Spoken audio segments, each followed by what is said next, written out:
folks, Alison here, UVLT's Programs Director. Welcome to Field Notes Friday. So, the autumnal equinox just happened. It is officially fall, and because it's fall, we're going to talk about a very fall-y subject today. We will be talking about all the different types of seed dispersal. Plants are starting to die back, seeds are starting or have already dispersed, and we're going to talk about a few key ways that plants spread their seeds. So come with me.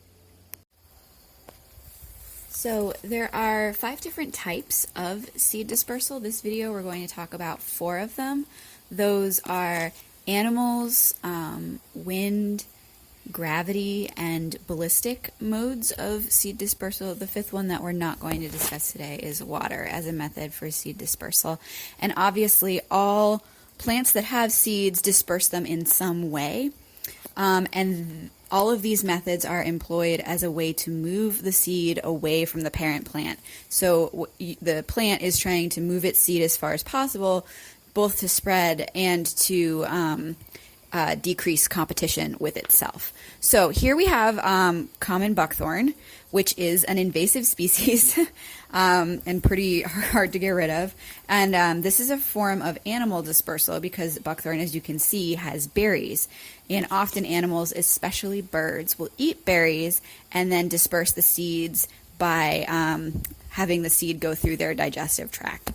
Generally, berries are a mutualistic relationship between the animal and the plant, but buckthorn is actually kind of tricky. It has prolific berries, and each berry has 2 to 4 seeds. And the fruit is toxic to people, but birds will eat them. Apparently, it's not their first choice. The berries are not very nutritious. But the berries will also have a laxative effect on the birds, causing the birds to expel the seeds quickly after eating the berries, and that is how buckthorn maliciously distributes its seeds.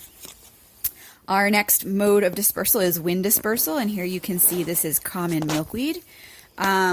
So there are 2 kinds of wind dispersal. One is seeds floating on the breeze, which is what milkweed does. And then there is also the mode of fluttering to the ground, which an example of that would be like a maple seed. Those are both wind dispersal. And wind dispersal will greatly increase the range of a seed that it has from its mother plant, which is really important, again, to offset the competition with that original plant. And because milkweed will also spread through rhizomes, so those plants would spread up nearby the original plants. So having a wind dispersed seed allows the plant to have a greater area of dispersal. Our 3rd plant here is a gravity seed dispersed plant. This is wild or poison parsnip. It is my immense enemy. And as you can see, the plant flowers in these umbels that then produce a dry fruit and seed called a schizocarp. And when the seed matures, it dries and then splits open into 2 halves. Each half has 1 seed, which will then fall out around December after it's completely dried and dispersed. And these seeds can remain viable for up to 5 years. Poison parsnip is, again, an invasive species. And so these have really great methods of seed dispersal, really long-lived seeds, and they're very hard to get rid of. And our final plant is jewelweed, which is also called touch-me-not. And it's called that because these seeds are ballistically distributed. So we have these 1-inch long seed pods. And as the seed pods are growing, they are building pressure inside. So these seed pods are made of 5 outer valves that will coil rapidly when disturbed and distribute the seeds. And that disturbing can be human and animal, it can be the wind, it could be rain, basically anything that touches it hard enough to get that seed pod to pop.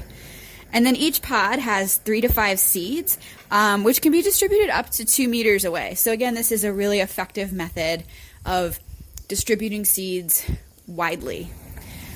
So those are 4 unique methods of seed dispersal that I thought would be interesting to talk to you guys about. So go outside, check out those plants as they're drying, and try to identify what kind of seed dispersal you're looking at. Have a great weekend, folks.